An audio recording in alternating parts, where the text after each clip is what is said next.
ஐபிஎல்லோட L Clasico அப்படின்னு சொல்லப்படுற game between CSK versus Mi இந்த சீசனில் ரெண்டாவது வாட்டி நடக்க போகுது. ஃபர்ஸ்ட் வாட்டி வான்கடையில் போயிட்டு நம்ம சிஎஸ்கே டீம் சூப்பராக வின் பண்ணிட்டு வந்துட்டாங்க. ஸோ செகண்ட் கேம் சேப்பாக்கில் நடக்க போகுது. எந்த மாதிரி வென்யூ இருக்க போகுது, யார் யாரெல்லாம் விளையாடுவா, யார் வின் பண்ணுறதுக்கான வாய்ப்புகள் அதிகமாக இருக்கா அப்படின்ற ஒரு ப்ரீ மேட்ச் அனாலிசிஸ் வீடியோவாக தான் இது இருக்க போகுது. அண்ட் இந்த மாதிரி உங்களுக்கு இன்னும் நிறைய கண்டென்ட்ஸ் வேணும்னு நினச்சிங்கன்னா நம்மளோட சேனலை மறக்காமல் சப்ஸ்கிரைப் பண்ணி வச்சுக்கோங்க. ஸ்ட்ரெயிட்டாகவே வீடியோக்குள்ளே போயிடலாம். ரொம்ப வளவலன்னு பேசாமல் ஃபஸ்ட்டு 44வது கேம் இது. இப்போ தான் ஆரம்பித்த மாதிரி இருந்தது ஐபிஎல். அதுக்குள்ளே 44 கேம் நடந்துருச்சு கைஸ். ஹெட் டு ஹெட் அப்படின்னு பார்க்கும்போது கடைசி 10 மேட்சஸில் சிஎஸ்கே சர்ப்ரைசிங்லி அப்பர் ஹேண்டில் இருக்காங்க. 7 கேம் சிஎஸ்கே வின் பண்ணியிருக்காங்க கடைசி 10 கேமில். வரஸ் மும்பை பார்த்தீங்கன்னா 3 கேம் வின் பண்ணியிருக்காங்க. ரீசன்ட் ஃபார்ம் கடைசி 5 கேமோட ரீசன்ட் ஃபார்ம்னு பார்க்கும்போது சிஎஸ்கே கடைசி 5 கேமில் 3 கேம் வின் பண்ணியிருக்காங்க. அங்கங்கே ஒரு சில கேம் தோற்றுருக்காங்க. அதாவது போன கேம் கையில் இருந்த கேம் விட்டாங்க, அதே மாதிரி எஸ்ஆர்ஹெச் கூட விட்டாங்க. அதுதான் மற்றபடி 3 கேம் வின் பண்ணியிருக்காங்க. அண்ட் மும்பை கடைசி 5 கேமில் ஜஸ்ட் ஒரே கேம் தான் வின் பண்ணியிருக்காங்க. மும்பை க்ளூலெஸ்ஸாக இருக்காங்க. கடப்பாரை ஒன்றா சொல்கிறதுனே தெரில. கடப்பாரை பார்த்தீங்கன்னா ரொம்ப கேவலமாக விளையாடிட்டு இருக்காங்க இந்த சீசன். பாயிண்ட்ஸ் டேபிள் அப்படின்னு பார்க்கும்போது சிஎஸ்கேக்கு ஒரு அவுட் சைட் சான்சஸ் இருக்குது பிளே ஆஃப்ஸ்குள்ளே போகிறதுக்கு. Whereas on the other hand Mumbai Indians down and out. கண்டிப்பாக அவங்களாம் பிளே ஆஃப்ஸ்குள்ளே வரதுக்கு வாய்ப்பே கிடையாது. சிஎஸ்கேவே மிச்சம் இருக்கிற 6 கேமில் அட்லீஸ்ட் 5ஆவது ஜெயிக்கணும், அப்போ தான் வாய்ப்புகளாவது இருக்குது. On the other hand Mumbai பார்த்தீங்கன்னா இப்போ இனிமேல் 6 கேம் ஜெயிச்சா மட்டும் 6ல் 6 ஜெயிச்சா மட்டும் தான் போக முடியும். பட் அதுக்கு சான்ஸே கிடையாது. சிஎஸ்கேக்கே ஒரு மாதிரி அவுட் சைட் சான்ஸ் தான் இருக்குது அப்படின்னு சொல்லலாம். ஸோ சிஎஸ்கே 8 கேமில் 3 கேம் வின் பண்ணி 5 லாஸ் பண்ணி 6 பாயிண்டோட 6வது பொசிஷனில் இருக்காங்க. வேரஸ் மும்பை இந்தியன்ஸ் 8 கேமில் ஜஸ்ட் 2 வின் பண்ணி 6 லாஸ் பண்ணி 4 பாயிண்டோட 9வது பொசிஷனில் இருக்காங்க. மேட்ச் செப்பாக் எல்லாருக்குமே தெரியும். ஸோ எம்ஏ சிதம்பரம் ஸ்டேடியமில் நடக்க போகுது. பேட் ஃபர்ஸ்ட் இந்த வென்யூவில் 56% ஆஃப் தி கேம்ஸும், பேட் செகண்ட் 43% ஆஃப் தி கேம்ஸும் வின் பண்ணியிருக்காங்க.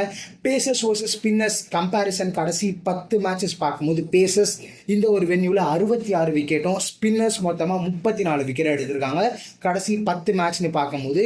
இப்போது பிளேயிங் 12 பார்த்தலாம். இந்த பிளேயிங் 12 மட்டும் சிஎஸ்கே ஒழுங்காக விளையாடினாங்கன்னு வைங்களேன், மேட்ச் ஆன் மேட்ச் ஈஸியாக வின் பண்ணலாம் கைஸ். பட் இங்கே தான் ஏதாவது ஒன்று மடத்தனமாக யோசிச்சு ஏதாவது ஒன்று பண்ணிட்டு இருக்காங்க. போன கேமு ஒரு 2 விக்கெட் விழுந்துருச்சு ஓப்பனிங்கில். ஓகே, ஆஃப்டர்நூன் கேம் எதுக்கு உடனே சர்ஃப்ராஸ் எடுத்துகிட்டு வரணும்? அதுக்கு பதிலாக ஒரு பிரவிஸியோ ஒரு தூபேவையோ மேலே தள்ளி ஆடி இருக்கலாம். கார்த்திக் சர்மாலாம் இத்தனைக்கும் இருந்தார். இந்த மாதிரி லூசுதனமாக எந்த சேஞ்சஸும் பண்ணாமல் ப்ராப்பரான ஒரு 11 வச்சு விளாட்னா ஒன்ஸ் அகெயின் சிஎஸ்கே ஆர் ஃபேவரட்ஸ்ன்னு சொல்லலாம். நம்ம பிளேயிங் 12 கொடுக்கலாம். சஞ்சு சாம்சன் கைக்வாட் ஓப்பன் பண்ண போகிறாங்க. 1 டவுனில் உருவில் பட்டேல். கண்டிப்பாக ஆயுஷ் மாத்ரேக்கு பதிலாக அவரை மாதிரியே ஒரு இன்டென்ட்டோட விளாடணும் அப்படின்னா வெளியே இருக்கிற பிளேஸில் இப்போதைக்கு ஒரு பெஸ்ட்டான ஆப்ஷன்னா உருவில் பட்டேல். போன கேம் அவுட் ஆகிட்டார். அந்த மாதிரி தான் அவர் விளாடவும் போகிறாரு. அடித்தா நல்லா அடிப்பார், இல்லையா ஃபர்ஸ்ட் பாலே அவுட் ஆகிடுவார். ஹிட் ஆர் மிஸ் தான். தென் பார்த்தீங்கன்னா 2 டவுனில் Dewald Brevis followed by that Shivam Dube. And number 6ல் வேணா இவங்க ஒரு சர்ஃப்ராஸ் கான், அப்படி இல்லைனா கார்த்திக் சர்மா. 2 பேரில் யாராவது ஒருத்தவங்களை விளாடலாம். எனக்கு தெரிஞ்சு சர்ஃப்ராஸோட போகலான்னு நினைக்கலாம். பிகாஸ் கொஞ்சம் கான்ஃபிடென்ட்டோடு இருப்பார் அண்ட் எக்ஸ்பீரியன்ஸ் இருக்குது. கார்த்திக் சர்மா போன கேம் டீசெண்டாக ஆடினார். பட் இந்த லெவலுக்கு ஏற்ற மாதிரி விளையாடுறாரா அப்படின்றது நமக்கு தெரியல. கொஞ்சம் டைம் கொடுத்து தான் ஆகணும். ஸோ சர்ஃப்ராஸை வச்சு ஸ்டார்ட் பண்ணலாம். பிகாஸ் இந்த மாதிரி ஒரு மஸ்ட் வின் கேம்லாம் எதுவும் சான்ஸ் எடுக்கக்கூடாது. Followed by that sir Jamie Overton, then Akeal Hosein, Gurjapneet Singh, Noor Ahmad, Anshul Kamboj. And then பார்த்தீங்கன்னா இம்பாக்ட் பிளேயராக உருள் பட்டேலுக்கு பதிலாக முகேஷ் சௌத்ரி வரலாம். ஸோ லாஸ்ட் கேம் இந்த ஒரு மிஸ்டேக் தான் பண்ணாங்க. டக்குன்னு அவசரப்பட்டு சர்ஃப்ராஸ் கானை உள்ளே எடுத்துகிட்டு வந்ததுனால அதுக்கு முந்தின கேம் செம்மையாக பவுல் பண்ணார். மும்பை கூட பவுல் பண்ண முகேஷ் சௌத்ரியால் விளையாட முடியல. அந்த தப்பை தயவு செஞ்சு சிஎஸ்கே பண்ணாதீங்க. முகேஷ் சௌத்ரியே உள்ளே இருந்தால் இம்பாக்ட் பிளேயராக வந்தால் நல்லாயிருக்கும். அதே மாதிரி டாஸ் வின் பண்ணால் தயவு செஞ்சு பேட்டிங் பண்ணுறங்க. கண்டிப்பாக மும்பை டாஸ் வின் பண்ணால் அவனுங்க பவுலிங் தான் பண்ண போகிறாங்க, நமக்கு பிரச்சனை கிடையாது. பட் சிஎஸ்கே தப்பி தவறி ருத்ராஜ் கைக்வாட் ஏதாவது டாஸை கேஸை வின் பண்ணிட்டாருன்னா 100% பேட்டிங் பண்ணுங்கள். ஒரு 200 ரன் அடிங்க. ஈஸியாக இந்த கேமை பேக்கெட் பண்ணி வீட்டுக்கு போய்கிட்டே இருக்கலாம். அப்படியே மும்பைன்னு பார்க்கும்போது ஒரு மாதிரி ஸ்குவாடு சுத்தமாக அவங்களுக்கு செட் ஆகலை. போன கேம் தான் வில் ஜாக்ஸ் உள்ள வந்தார். Will Jacks along with the Ryan Rickelton open பண்ண போகிறாங்க. நம்பர் 3 தயவு செஞ்சு இவங்களுக்கும் அதே தான். திலக் வர்மா விளையாட தான் வைங்களேன். நம்மகிட்டயாவது பிளேயர்ஸ் இல்லாமல் எதையாவது ஷஃபில் பண்ணிகிட்டு இருக்கோம். பட் மும்பை கடப்பாறை மாதிரி டீமை வச்சுக்கிட்டு என்னென்னமோ சேஞ்சஸ் பண்ணிட்டு இருக்காங்க. நமந்தீர்லாம் ஆட வைக்கிறாங்க. இவங்களும் ப்ராப்பராக அந்த 1 2 3 4 கரெக்டாக இறங்கினாலே போதும். நம்பர் 3ல திலக் வர்மா, சூரியகுமார் யாதவ், தென் பார்த்தீங்கன்னா ஒரு நமந்தீர், ஹார்திக் பாண்டியா. நம்பர் 7ல ராபின் மின்ஸை விளையாட வைக்கிறாங்க. பட் ராபின் மின்ஸ் அதே மாதிரி ஒரு கார்த்திக் சர்மா மாதிரி தான். இந்த லெவலுக்கு அவர் விளையாடுறாரான்னு கேட்டால் தெரியல.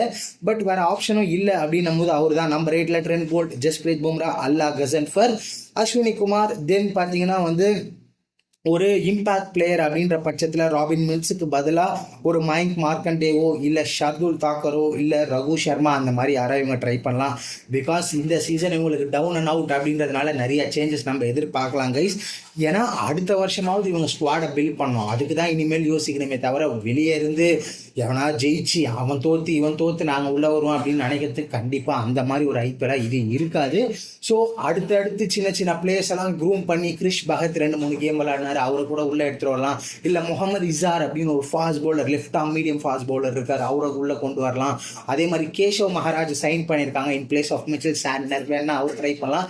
இந்த மாதிரி ஏதாவது சேஞ்சஸ் பண்ணி ஏதாவது பண்ண முடியுமா அப்படின்றத பார்க்கணும். ஸோ மொத்தமாக பார்த்துட்டோம். இப்போ வினிங் ஃபேக்டர் அப்படின்னு பார்க்கும்போது 100% சிஎஸ்கே ஆன் டாப். மும்பையை கம்பேர் பண்ணும்போது சிஎஸ்கே பெஸ்ட்டாக இருக்காங்க. அவ்வளோதான். இந்த ஒரு கேம் பொறுத்த அளவுக்கு ஈஸியாக சிஎஸ்கே வின் பண்ணி 2 பாயிண்ட்டை பேக்கெட்டில் போட்டே ஆகணும். எந்த காம்ப்ரமைஸும் கிடையாது. எந்த சேஞ்சஸ் லூஸ் மாதிரி பண்ணாமல் ஃப்ளெமிங் தயவு செஞ்சு எதுவும் பண்ணாதீங்க. கரெக்டாக ஆடுங்க. க்ளீனாக ஆடினாலே இந்த கேமை எடுத்து ரொம்ப ரொம்ப ஈஸியாக வின் பண்ணிடலாம். ஸோ வெயிட் பண்ணி பார்க்கலாம் என்ன நடக்க போகுதுன்ட்டு. இந்த மாதிரி உங்களுக்கு இன்னும் நிறைய கண்டென்ட்ஸ் வேணும்னா நம்மளோட சேனலை மறக்காமல் சப்ஸ்கிரைப் பண்ணிக்கோங்க.